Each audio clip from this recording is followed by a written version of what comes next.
The OBDR stands for the Oregon Backcountry Discovery Route. It's a route that goes from Washington to California. It's mainly an off-highway route that goes through the backcountry, and that's just something that we love to do.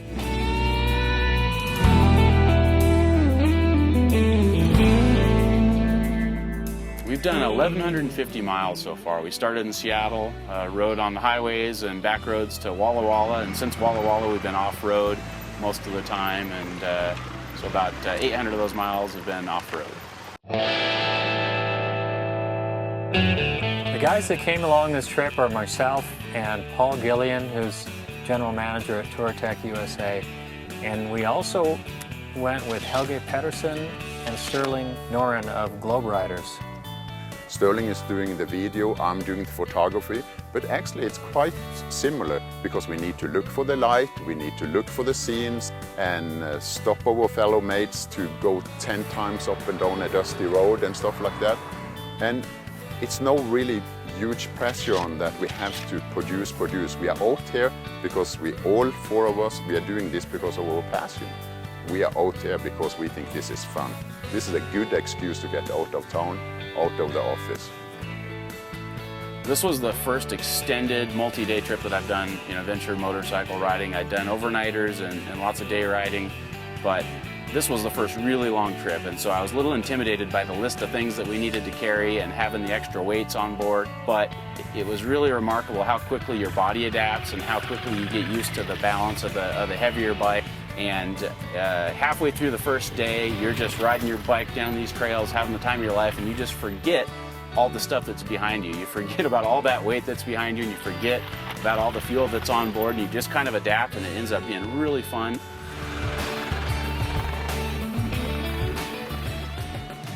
We like to just head off in a certain direction, not knowing where we're going to camp, and just ride. And it's always, you know, a surprise. You don't know what's it's going to be when you get there. It might be logged over and just a scrubby little place, or it might be the most beautiful place you've ever camped.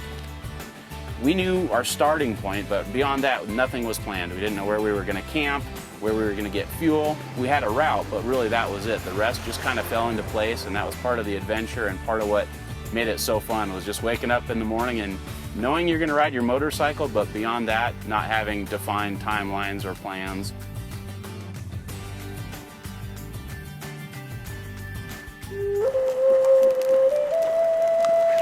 We were coming into campgrounds that were completely uninhabited. They had the picnic tables and they had bathrooms in many cases, but they were so far off the beaten path that there was just no one there.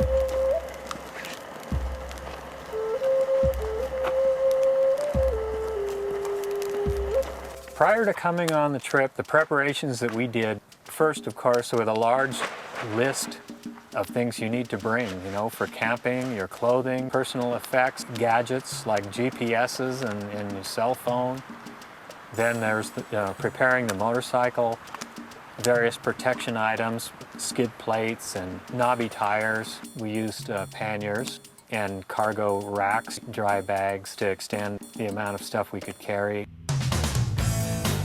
For this trip, all four of us were on BMW motorcycles. The smallest size we had was the G650X, and we had everything on up to the R1200GS. The bikes were just rock solid, reliable. We didn't have a single problem. They're strong enough to carry the loads that you need to pack along for an 8-day trip. We just love the design, and the BMWs are they're strong runners and just perfect for this type of adventure motorcycle camping. I rode the BMW F800GS. It's really the perfect motorcycle for this trip. It's got plenty of power. You can get out on the big straight sections of gravel and go 70 miles an hour with ease. And then it's narrow enough that you can ride it on the rough roads without being bounced all around. And this bike, it has a little bit more suspension than a 1200.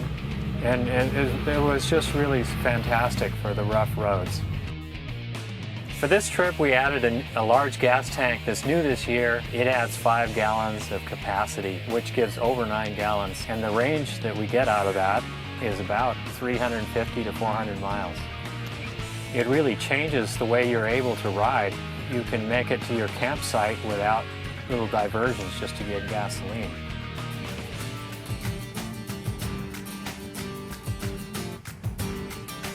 We tested out some new camping gear, some water filtration systems, some new cook stoves. It gave us a chance to use the stuff to learn some of the shortcuts, how they adapt or how they work with motorcycle camping as opposed to backpacking or other things that they've been tested with.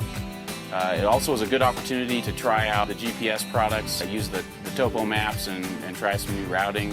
I also had the opportunity to use the Touratech oversized gas tank for the cross challenge and use the pannier system that we put on that bike and several other products that were really helpful for protecting the bike and allowing us to carry everything we needed for the trip. Everything we do at Touratech is about getting on your motorcycle and getting off in the backcountry, riding and camping.